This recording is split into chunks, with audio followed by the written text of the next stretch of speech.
forte é o nosso Deus. Graças a Deus, mais uma vez juntos. Prazer reencontrá-los, em paz, em segurança.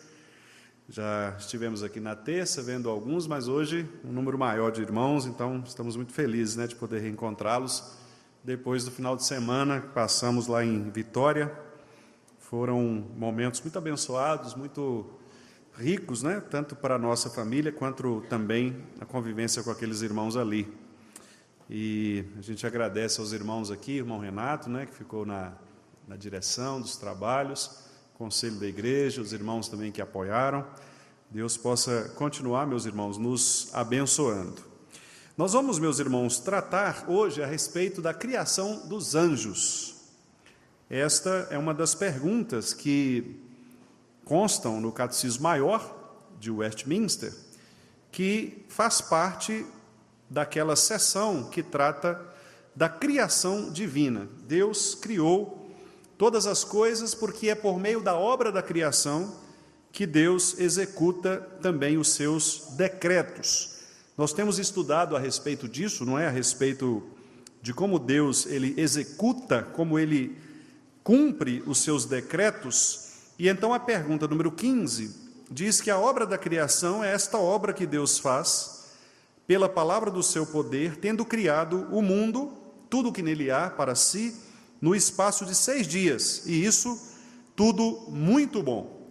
E aí nós vamos ver a pergunta 16. Vou pedir o Caio para replicar para nós, porque a pergunta 16 é exatamente a pergunta como Deus criou os anjos. Nós vamos, enquanto ele projeta ali, eu vou ler para os irmãos aqui como que está a resposta no Catecismo Maior. Como Deus criou os anjos? A resposta diz assim: Deus criou todos os anjos como espíritos imortais, santos, poderosos e excelentes em conhecimento. Então aqui nós já temos um bom resumo, meus irmãos, do que nós veremos nessa noite. Os irmãos perceberam que são 5 qualificações. Existem outras, não é? Eu quero até mostrar aqui para os irmãos algumas outras qualificações a respeito dos anjos. Por exemplo, os anjos, eles são assexuados. Então, não existe anjo homem e anjo mulher. Eles não têm categoria de sexo, masculino ou feminino. Isso não está aqui no Catecismo Maior, mas nós depreendemos a partir dos exemplos das Escrituras. Então, há outras características também que apontam para o ser dos anjos. Mas então nós estamos vendo, eles são espíritos imortais. Então, são espíritos, portanto, assim como Deus, não podem ser vistos, eles não são materiais. Eles são imortais, portanto, eles não passam pelo processo de morte como nós passamos. Eles são santos, portanto, eles não precisam ser redimidos por Cristo. Então, esse é um ponto importantíssimo, Cristo não morreu pelos anjos, por exemplo. Então, os anjos que foram criados por Deus puros e que permanecem puros, eles continuam santos. Eles não caíram como os anjos e os demônios, chamados demônios, o próprio Satanás. São poderosos, porque não tanto quanto Deus, obviamente, mas mais poderosos do que nós humanos. Então, os anjos recebem de Deus um poder diferenciado, acima do poder humano, para executar as suas atividades. E eles também são excelentes em conhecimento. Quando o catecismo fala isso, o catecismo está falando sobre inteligência. Então, os anjos são seres criados por Deus com uma inteligência superior. Eles são, de fato, excelentes em conhecimento a respeito de Deus, a respeito da criação, a respeito dos homens, a respeito dos próprios planos de Deus, muito embora, obviamente, eles não conheçam plenamente, porque não são deuses, eles são criados também, são criaturas também, mas pelo fato de residirem com Deus, habitarem com Deus, os anjos têm um conhecimento acima do nosso conhecimento, porque eles foram para isso criados, para que manifestasse essa inteligência superior. E também a resposta mostra o objetivo ou o propósito da criação dos anjos, que é a parte final. para executarem os seus mandamentos, para cumprirem a vontade de Deus. Em primeiro lugar, esse é o primeiro propósito, cumprir a vontade de Deus. Segundo lugar, para louvarem a Deus, louvarem o seu nome, certo? Então, cumprir a vontade de Deus e glorificar a Deus. Todavia, sujeitos à mudança. E esta observação do catecismo, sujeitos à mudança, tem a ver exatamente com os aspectos que levaram, por exemplo, à queda dos anjos, né? Que se transformaram em anjos maus, ou o que nós conhecemos como demônios, né?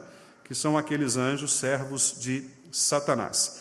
Então, a pergunta número 16 é uma pergunta bastante interessante, porque trata de um tema não tão fácil de ser analisado, mas, ao mesmo tempo, um tema que encontra nas Escrituras respostas bastante convincentes. E eu gostaria, meus irmãos, eu até, depois do estudo, vou disponibilizar para os irmãos 2 textos lá no nosso grupo. Um deles é um texto da teologia sistemática de Wayne Grudem. Wayne Grudem é um teólogo conhecido, embora nós tenhamos algumas vírgulas em relação a algumas partes da sua teologia, mas é um teólogo confiável em muitos aspectos, e eu tenho aqui um trecho da sua sistemática que trata a respeito deste assunto, dos anjos. E é um texto tranquilo de ler, fácil de ler. Os irmãos vão perceber que é como um estudo bíblico mesmo, fácil, com as referências, então os irmãos vão poder se aprofundar um pouco mais. E vou disponibilizar também um sermão que eu tenho, um sermão escrito por mim, que é o sermão que eu produzi na carta aos Hebreus, no capítulo 1. E, por isso mesmo, eu gostaria que os irmãos abrissem, antes de nós verificarmos aqueles textos ali, eu gostaria que os irmãos abrissem Hebreus capítulo 1, porque a primeira comparação que o escritor aos Hebreus faz em relação à excelência de Jesus Cristo, é comparando Jesus Cristo aos anjos. Então isso já dá para nós uma resposta muito positiva em relação a crer nos anjos, certo? Porque são seres espirituais, nós não vemos seres que podem produzir teologias muito enganosas, porque como são seres não visíveis, né? Então as pessoas podem falar o que quiserem deles. Por exemplo, a teoria, né, ou a doutrina do anjo da guarda, que é comum em algumas religiões, né? Então, existe mesmo um anjo da guarda pessoal, um anjo que anda ali ao lado da Letícia, né, para protegê-la, um anjo que mora lá com o irmão Andrelino, lá na loja. Será que tem um anjo, um cantinho lá perto das baterias ali, né? Será que tem um anjo da guarda? Então, existem algumas teorias, algumas doutrinas que afirmam isso, que Deus designou anjos, e eles pegam alguns textos interessantes, né, para mostrar, por exemplo, aquele texto muito conhecido nosso do Salmo, que diz: o anjo do Senhor acampa-se ao redor dos que o temem e os livra. Então, esse é um texto clássico para dizer: olha, eu tenho um anjo aqui que está comigo, né? Um outro texto é um texto lá em Atos, quando Pedro bate na porta, e eles não veem ninguém, e falam assim: olha, deve ser o anjo dele. Quer dizer, então havia um anjo de Pedro mesmo ali. O que o texto está falando? Então são referências que podem trazer algum tipo de confusão, não é, quando nós vamos interpretar as Escrituras. Hoje, meus irmãos, como eu tenho feito, eu não vou assim me aprofundar muito nessas questões, porque, como os irmãos já sabem, nós estamos tratando dos temas paralelamente à escola dominical. Então, na confissão de fé, quando trata a respeito da criação, nós vamos também falar a respeito disso. Então, eu estou usando a escola dominical para temas mais profundos, mais complexos, porque ali na escola dominical é uma maneira de você, como a confissão ela é mais curta, né? Então você pode elaborar mais, puxar aqui uma notinha, puxar um parênteses, expandir um pouco mais. Eu vou apenas fazer hoje, então, uma introdução a respeito desse tema, e, como eu disse, vou encaminhar para os irmãos esses textos, né, para que os irmãos possam estudar em casa, ler, e, claro, tirarem suas dúvidas também, né, não só nos próprios textos, nos textos bíblicos, mas comigo, se for o caso. Não precisa carregar a dúvida, né? Se os irmãos na leitura tiverem alguma dúvida quanto a algum texto, perguntem, é muito bom, para que a gente também possa crescer juntos e eu também possa crescer. Se eu não souber a resposta, obviamente eu vou pesquisar, né, para que eu possa oferecer aos irmãos uma resposta mais consistente. Mas veja então o que diz aí, meus irmãos, Hebreus capítulo 1. Eu tenho pregado em Hebreus, e os irmãos já devem saber, devem se lembrar, que eu sempre tenho dito o seguinte, que a carta aos Hebreus é um paralelo, são duas colunas. De um lado, o judaísmo, que é o Antigo Testamento. De outro, o cristianismo, que é o Novo Testamento. O que o escritor aos Hebreus faz é comparar as duas religiões, a religião judaica e a religião cristã. E a conclusão o cristianismo é maior do que o judaísmo. Por que o cristianismo é maior do que o judaísmo? Porque Cristo é maior do que todas as figuras da religião judaica, certo? Cristo é maior que os anjos, Cristo é maior que Moisés, Cristo é maior que os sacerdotes, o sangue que Cristo ofereceu é maior do que o sangue dos animais, o lugar onde Cristo ofereceu é maior porque foi o próprio céu, né? A entrada no céu, o santuário do céu é maior do que o santuário oferecido pelos homens no Antigo Testamento. A duração do sacrifício é infinitamente maior, porque o sacrifício de Cristo ele é definitivo e é eterno, o do sacerdote precisava ser repetido. Então é isso que o escritor aos Hebreus faz. Se os irmãos lerem de ponta a ponta o livro inteiro, assim, numa sentada, os irmãos vão perceber isso, que o que ele faz olha, antes era assim, agora é assado. Antigamente era dessa forma, hoje é assim, certo? Porque ele vai comparando, antes o judeu fazia assim, mas tudo aquilo era sombra, agora Cristo veio e fez dessa maneira, e a maneira que Cristo fez é superior, e ele vai sempre fazendo isso, para concluir que Jesus é maior do que o judaísmo. Então, nesse capítulo 1, ele toma aqui, dos versículos 1 a 4, né, para fazer esse que a gente chamaria aqui de preâmbulo, que é essa introdução, essa chamada da sua carta, né, em que ele diz que antigamente Deus falava muitas vezes, falava de muitas maneiras, né, ou seja, Deus tinha várias formas de se comunicar, de se revelar, falava pelos profetas, então Deus falava por várias pessoas.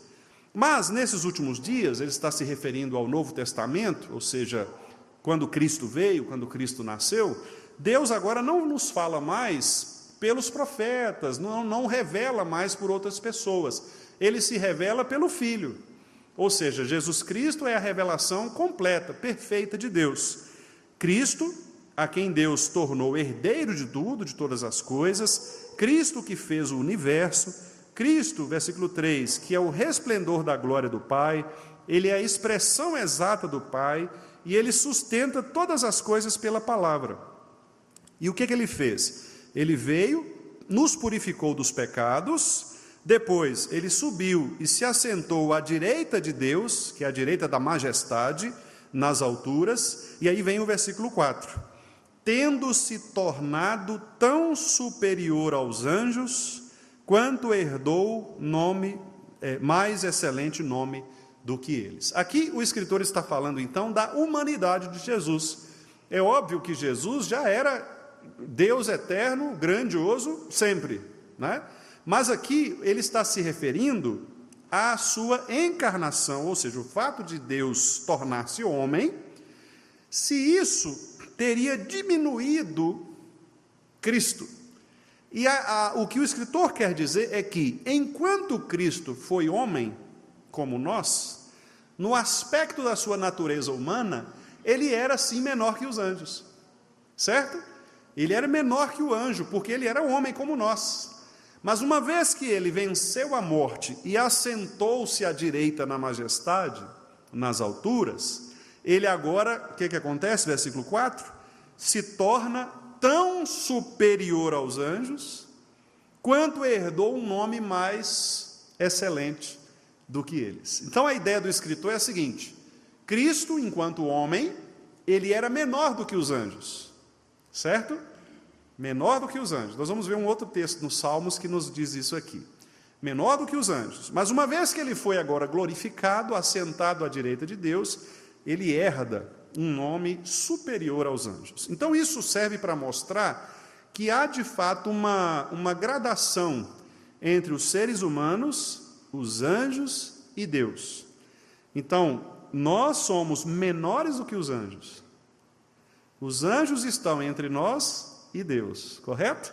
Então, os anjos são, de fato, como afirma o catecismo, são santos, são poderosos, são imortais. Então, por essas características, eles são maiores do que nós. Eles são superiores. De fato, os anjos são superiores. Então, esse texto de Hebreus serve para nos mostrar algumas questões, meus irmãos. E aqui no meu sermão, que eu vou encaminhar para os irmãos, eu coloco aqui alguns aspectos. Primeiro, eu chamo a atenção para o fato de que, e eu tomo isso, né, obviamente, de alguns teólogos, como o próprio Joel Bick, que eu tenho citado para esses estudos, eu digo aqui o seguinte: nós sabemos que não existem explicações materiais ou filosóficas para a existência dos anjos. Não há. Inclusive, os teólogos liberais, como, por exemplo, Rudolf Bultmann, que é um famoso teólogo liberal, ele chega a dizer o seguinte, porque o Bultmann ele vive nessa geração moderna, né, chamada modernidade.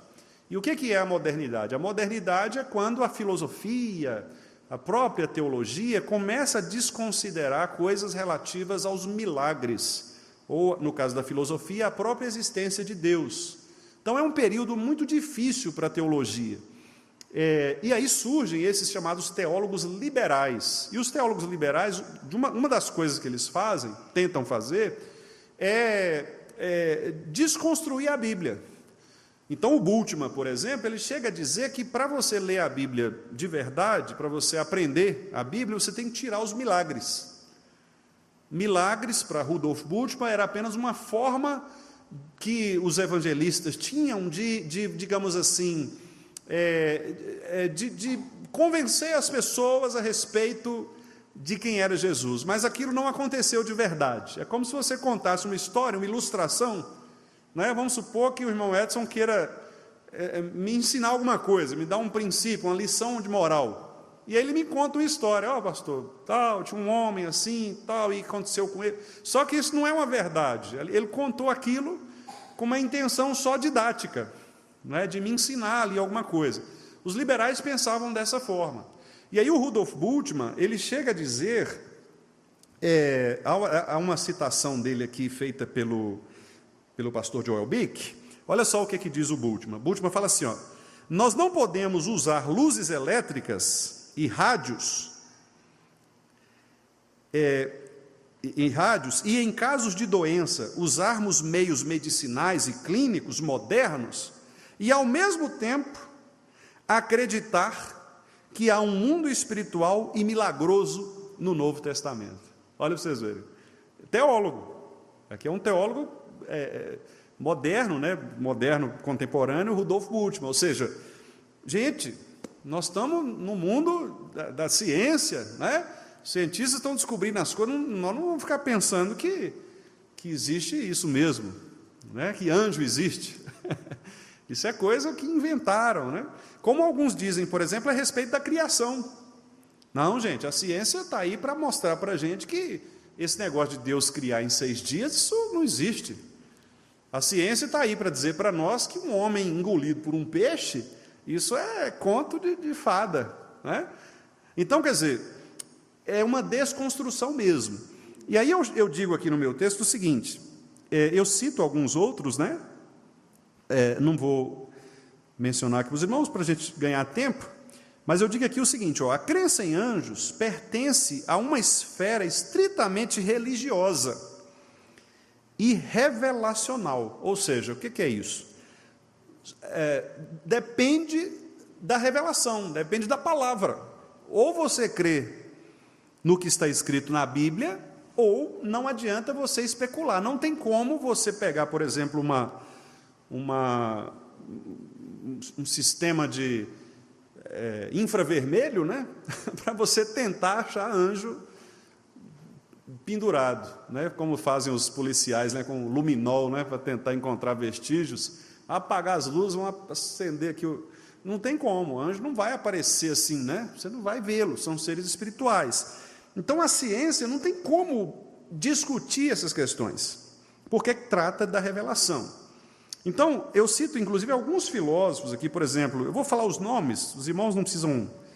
É só para os irmãos, aqui eu estou mais preocupado com a quantidade de pessoas, para vocês verem que não é uma discussão assim, tão simples, né? Eu vou citar 4 filósofos aqui. Tem Leibniz, Wolff, Schleiermacher e Kant.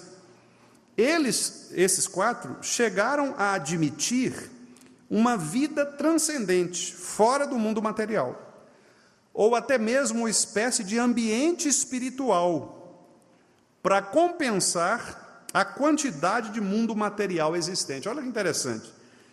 Especialmente Leibniz, aqui no caso, e Schleiermacher era um teólogo também. Ele entendia o seguinte, que para equilibrar as forças materiais, né, as coisas criadas, deveria haver uma coisa não criada, porque senão não funcionaria bem. Quer dizer, em outras palavras, a gente não vive só de matéria, de coisa palpável, de objeto físico. Você vive também de coisas que não são medidas. Por exemplo, dor. Tem pessoas que furam o dedo. Sabe aquele exame que a gente faz para diabetes, glicose?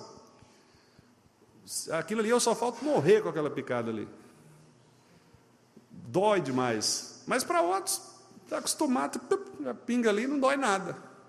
Como é que você vai medir essa questão da sensação?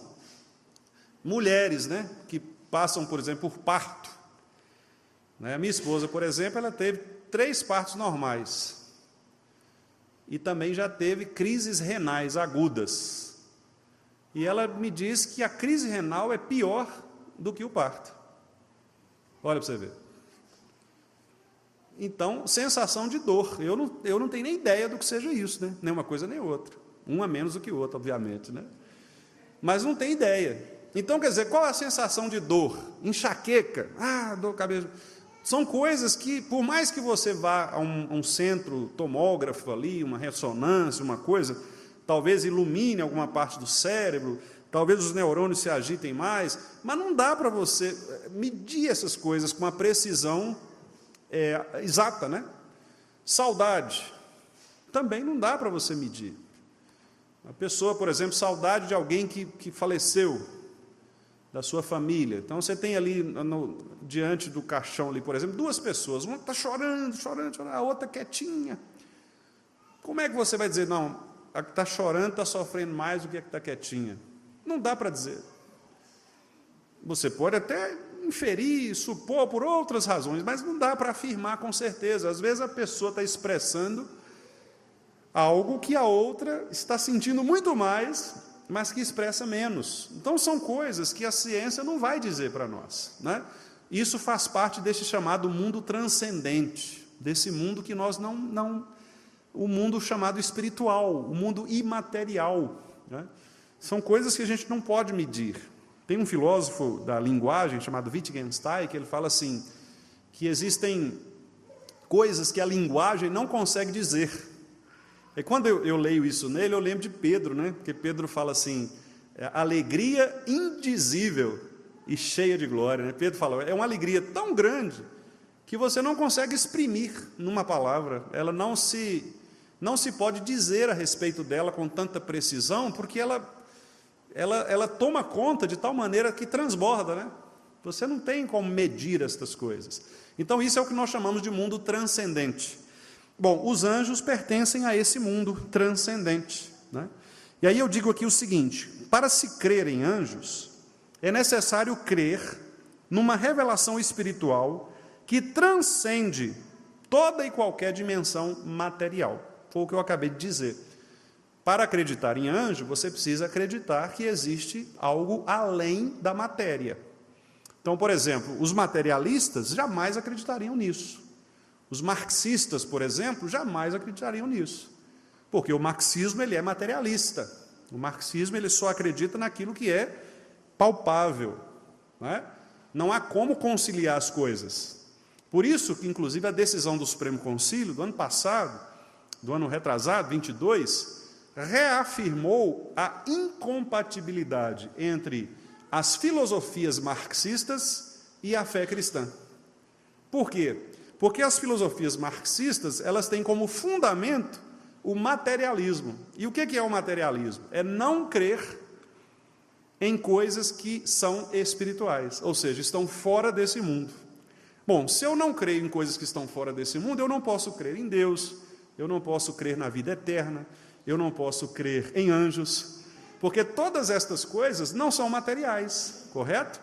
Então os irmãos vejam como que isso implica, né, na nossa vida mesmo, na nossa relação com o mundo. Para crer em anjos, eu preciso crer na existência de um mundo fora da matéria, de um mundo que está fora desse mundo físico. E aí eu digo assim, ao admitirmos a existência de Deus, milagres, salvação, encarnação de Cristo, ressurreição, nós devemos admitir que existe espaço, sim, para a existência de seres espirituais que não podemos ver com os nossos sentidos, mas nós podemos experimentar por meio deles. Como assim, pastor? Como experimentar anjos, né? Como perceber, sentir a presença de anjos? Aí é onde nós vamos, então, entrar com a maneira como Deus revela a existência desses anjos e como que eles agiam, né? E continuam agindo, na nossa compreensão, no mundo criado.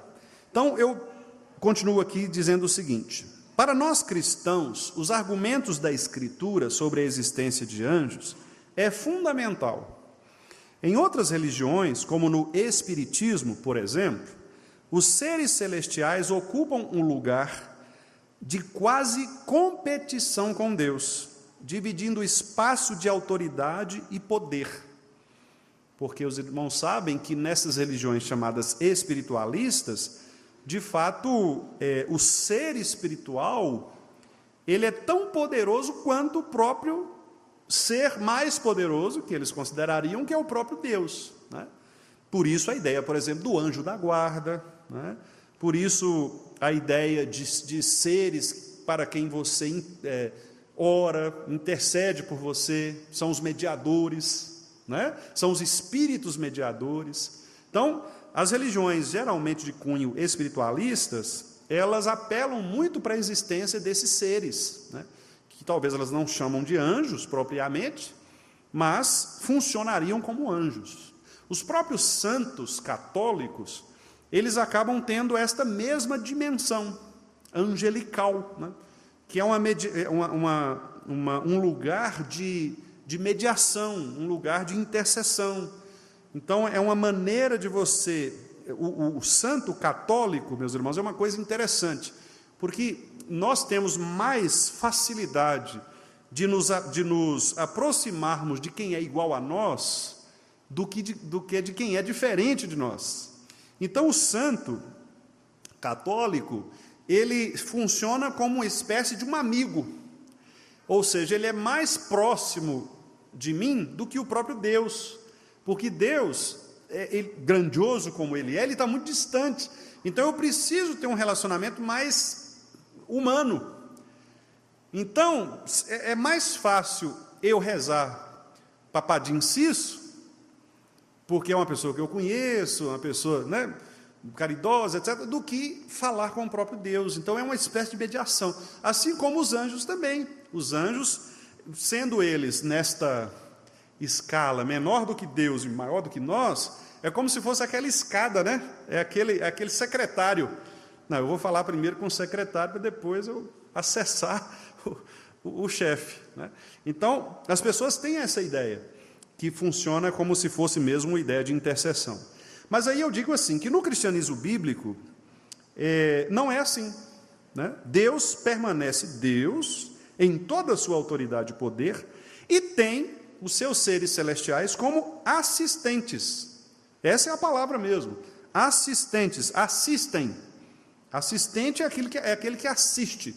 Assistir, o verbo assistir, ele tem 4 sentidos. O que a gente mais conhece é de assistir, de ver, né? Assistir ao filme. Mas assistir, nesse sentido aqui, é de prestar assistência. Certo? É de ser um servo. Então, quando você fala assim, fulano assistiu o paciente. Então, não é que ele ficou lá parado olhando o paciente, assistindo, né? Ele assistiu de prestar socorro, de dar assistência. Então, o anjo, ele assiste no sentido de que ele faz aquilo que Deus quer. Ele é um servo mesmo, é um ministro, que é uma outra palavra que aparece na Bíblia. Os anjos são ministros, porque eles ministram a vontade de Deus. Então, eles são assistentes do governo divino, trabalham e servem a Deus. E por isso, né, as Escrituras dizem que eles são servos do Deus vivo. O próprio Senhor Jesus Cristo, aliás, admitiu repetidamente a crença em anjos. Nós temos, por exemplo, a parábola do semeador. Os irmãos podem abrir, se quiserem, por favor, para que possam gravar, né, esse texto. Embora depois eu vou encaminhar o texto, como eu falei, mas os irmãos podem consultar. Mateus 13, 39, é a parábola do semeador. Os irmãos conhecem bastante, né, esta parábola. E esta é a interpretação que Jesus dá. No versículo 36, os discípulos falam assim: Senhor, explica para a gente a parábola do joio do campo. E aí Jesus explica, né?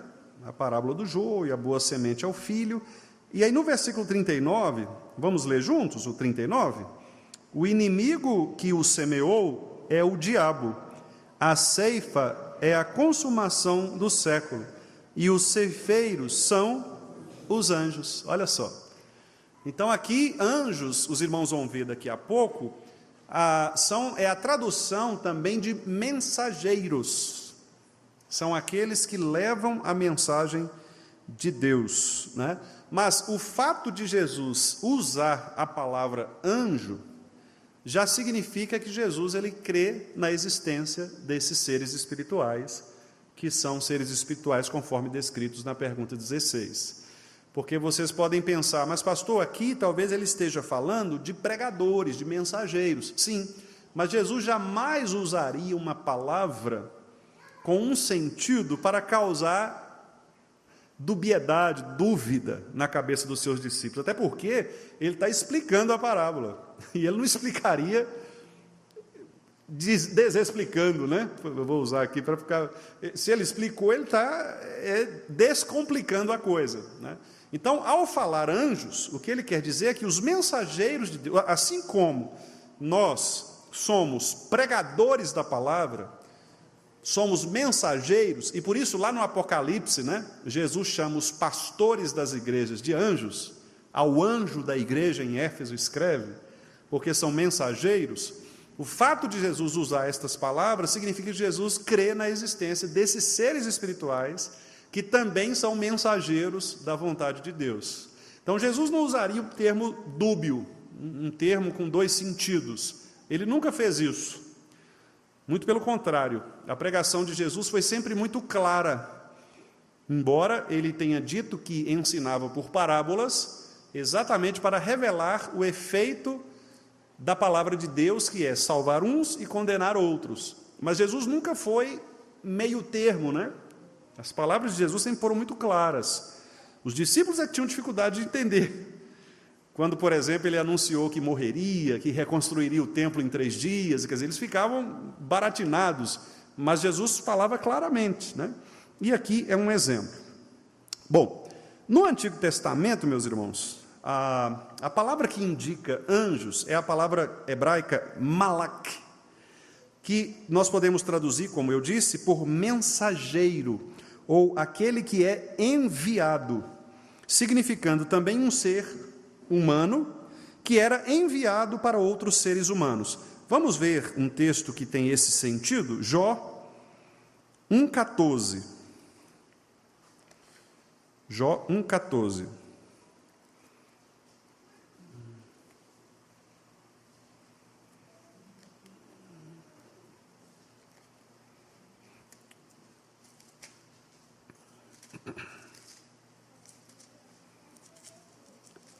Aqui é o ser humano enviado por outros seres humanos. Jó 1,14. Isso. Aqui o versículo diz: e veio um mensageiro. Esta palavra e esta expressão mensageiro, como está aí na tradução dos irmãos, é a palavra malak, no hebraico do original, que é a palavra mensageiro mesmo, como está aí, certo?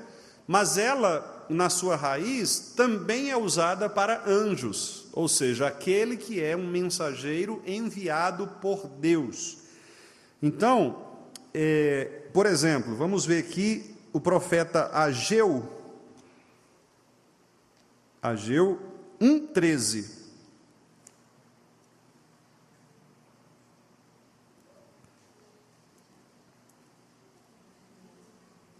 Sofonias, Ageu 1,13.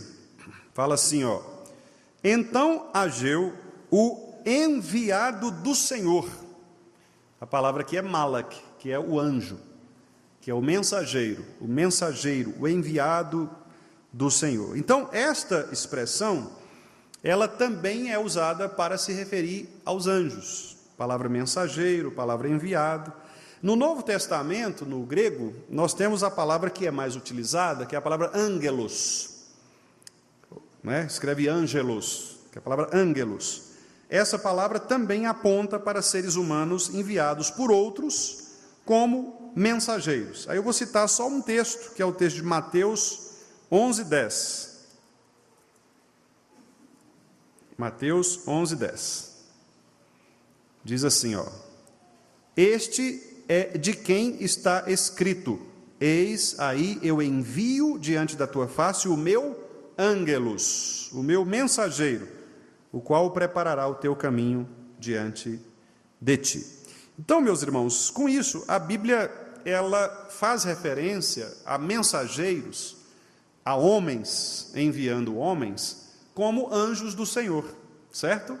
E é por isso que, às vezes, pode-se criar esta confusão de que, na verdade, esses anjos espirituais não existem.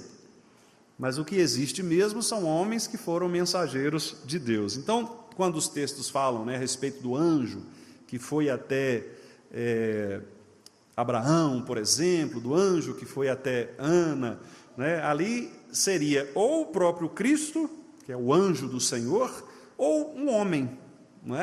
Mas a ideia que nós cremos não é esta. A ideia que nós cremos é que Deus, de fato, enviava os seus anjos, os seus seres espirituais, para cumprir esta tarefa de mensageiro, de dar a sua palavra. Aqui, deixe-me abrir agora o outro texto. Olha só como que o teólogo Wayne Grudem, ele fala a respeito disso. Ele fala assim, ó: os anjos não existem desde sempre. Eles são parte do universo que Deus criou. Em uma passagem que se refere aos anjos como o exército dos céus, Esdras diz o seguinte: só tu és Senhor, fizeste os céus e os mais altos céus, e tudo que neles há, a terra, tudo que nela existe, os mares e tudo que neles existe. Tu deste vida a todos os seres, e os exércitos dos céus te adoram. Aqui conforme Neemias 9:6 e também o Salmo 148, versículos 2 e 5. E aí ele cita Paulo. Paulo nos diz que Deus criou todas as coisas visíveis e invisíveis por meio de Cristo e para Ele. E a seguir, Paulo diz especificamente do mundo angélico, com a seguinte frase: sejam tronos ou soberanias, poderes ou autoridades. Aqui é a referência a Colossenses 1,16. Então a ideia aqui de tronos e soberanias, poderes e autoridades, o Wayne Grudem atribui exatamente a estes seres celestiais, criados por Deus, que inclusive têm hierarquia, eles têm hierarquia, por isso um exército. Então há anjos específicos para cada função designada por Deus. Há aqueles anjos que estão mais próximos do trono de Deus, que fazem a guarda real, e há aqueles anjos que saem para cumprir os desígnios de Deus, inclusive no mundo, né? Conforme nós veremos aqui. Diz o Gruden ainda: os anjos exercem juízo moral, como podemos perceber pelo fato de que alguns deles pecaram e caíram de seu estado original. Esse texto é importante lermos. 2 Pedro 2:4, em que Pedro fala a respeito de Satanás, ou dos anjos caídos. Judas também, no versículo 6, né, fala sobre isso. Os dois textos que falam sobre isso, 2 Pedro e Judas. Olha, 2 Pedro 2:4. Vamos ler juntos esse? Ora, se Deus não poupou anjos quando pecaram, antes, precipitando-os no inferno, os entregou a abismos de trevas, reservando-os para juízo. Aí ele continua falando, né, que Deus também não poupará aqueles que forem infiéis. Mas aqui a referência, então, é ao fato de que Deus não poupou estes anjos quando eles pecaram. Pelo contrário, Deus designou o inferno para eles. Então, aqui, claramente, o texto está falando acerca de demônios, né? O anjo que caiu do céu.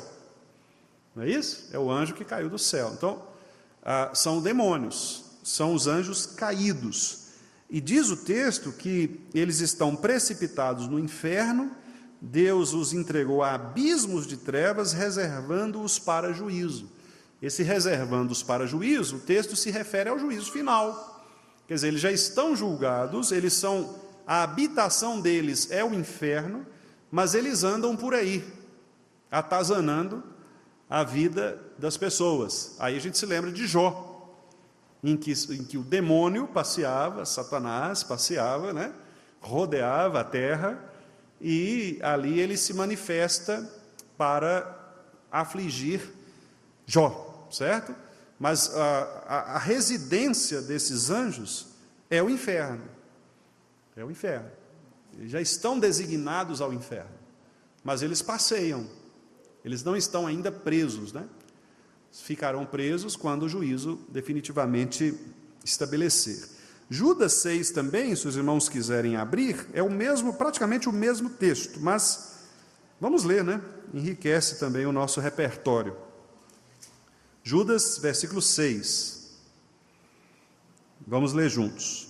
E a anjos, os que não guardaram o seu estado original, mas abandonaram o seu próprio domicílio, ele tem guardado sob trevas, em algemas eternas, para o juízo do grande dia. Está vendo?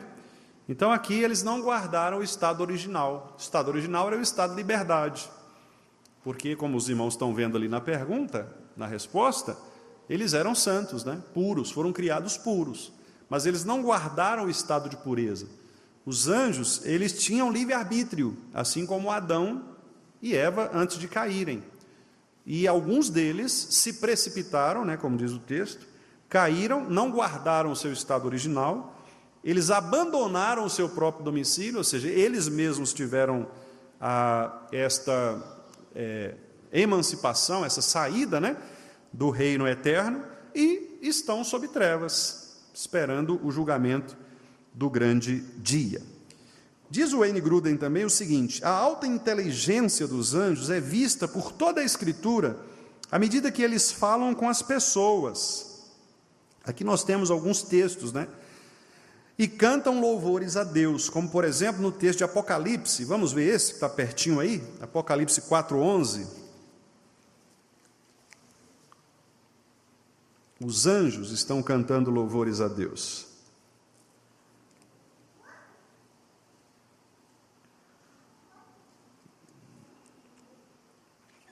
Não é?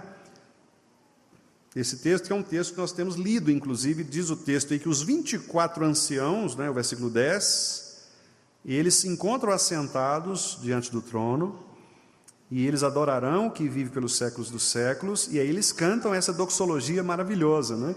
Tu és digno, Senhor e Deus nosso, de receber glória, honra, poder, porque todas as coisas que tu criaste, sim, por causa da tua vontade vieram a existir e foram criadas. Então, os anjos estão na presença de Deus, aqueles que não caíram, não abandonaram o seu estado original, e louvam o Senhor.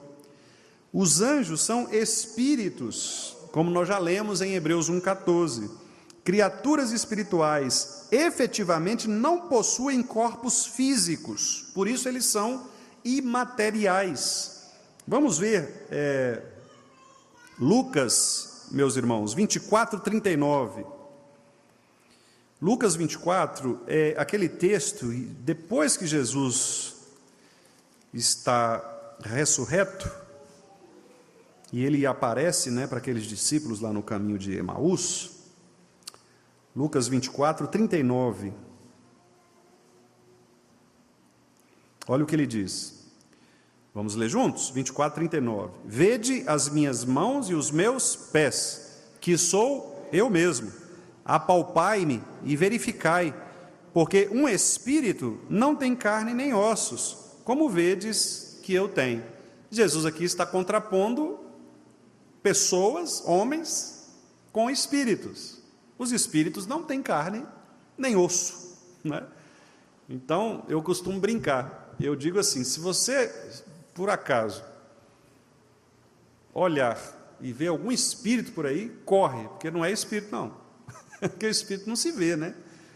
Então, tem uma alma penada, não existe, não tem como você ver o espírito, né? Você está vendo outra coisa, mas não é espírito.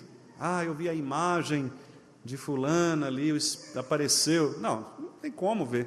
Espírito é espírito, não é? É invisível, como inclusive nós cantamos no cântico, né?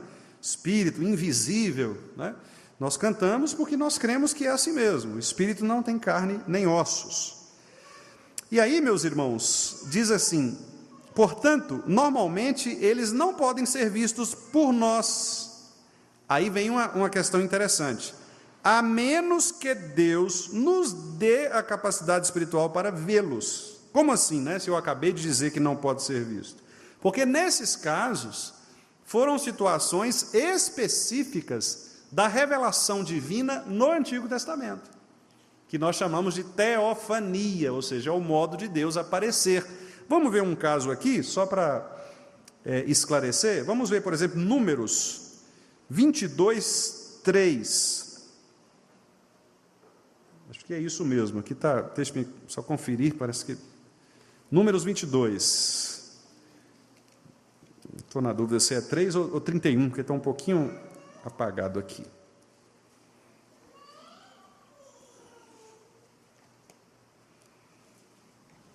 Números 31, né? Isso, está um pouquinho apagado aqui, o umzinho ficou... 22:31. Olha só, isso mesmo, é o anjo do Senhor, né? Vamos ler juntos? Então o Senhor abriu os olhos a Balaão, ele viu o anjo do Senhor, que estava no caminho, com a sua espada desembainhada na mão. Até aí está bom, né? Então, veja, Deus abriu, o Senhor abriu os olhos a Balaão. Então, essa aqui é uma visão espiritual, Deus revelou, Deus abriu os olhos, essa é uma maneira de Deus se revelar mesmo, como nós acabamos de ler em Hebreus, Deus usava várias formas, né? E o anjo do Senhor, os irmãos percebem que está com letra maiúscula. A maioria dos teólogos bíblicos reformados entende que anjo do Senhor aqui é o próprio Cristo. Aí vem aquela pergunta, mas pastor, Cristo não era gente ainda, né? Não tinha nascido, né? Do ponto de vista humano. Como é que ele poderia ser visto? Pois é, essa é uma questão importante, porque aqui Deus, o Pai, dava àquela pessoa a visão espiritual para que ela contemplasse a pessoa de Jesus Cristo, certo? De maneira messiânica ou profética. Então, era uma antecipação, é uma revelação, por isso que é revelação, né? É uma antecipação. Então, o anjo do Senhor ele aparecia e falava, né? Os teólogos bíblicos dizem, o próprio Cristo, o próprio anjo do Senhor. O que não excluiria, obviamente, a presença ou mesmo Deus usar outro anjo, outro ser, né? Só que, nesses casos, é comum que a Escritura cite, como, por exemplo, o anjo Gabriel, o anjo Miguel, né? São citados nomes.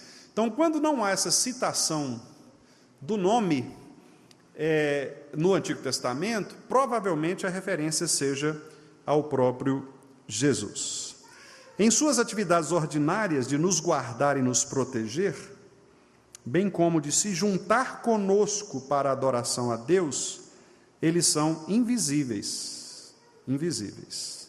Né? Então, vários textos aqui mostram também esta dinâmica, né, de os anjos se juntarem a nós para louvarem ao Senhor, como nós vimos aqui no Apocalipse. O Apocalipse é uma narrativa, né, antecipada da visão que João tem dos santos glorificados. Então, o Apocalipse é como se João estivesse nos vendo lá, embora nós ainda estejamos aqui. Claro que não dá para explicar isso assim, né, irmãos, com tanta facilidade. Mas a ideia é, como é um texto que aponta para o futuro, para a consumação de todas as coisas, aqueles eleitos do Senhor já são vistos por João na sua visão apocalíptica. Então é como se ele estivesse contemplando todos os santos de todas as épocas, inclusive a nossa, né? Estando lá diante do trono do Senhor, cantando e exaltando o nosso Deus. Meus irmãos, faltam 4 minutos para as 9. Então, é óbvio que eu não vou conseguir terminar, né? Nós vamos deixar para o próximo estudo, tá certo? Porque eu ainda quero falar a respeito da hierarquia dos anjos e também da função, né? Das suas funções, do seu propósito, como nós vimos ali, de guardar os mandamentos, executar os mandamentos e também louvar o nome do Senhor, ok? Então, com a graça de Deus, nós voltaremos a esta pergunta na próxima semana, para a gente concluir este estudo a respeito da criação dos anjos.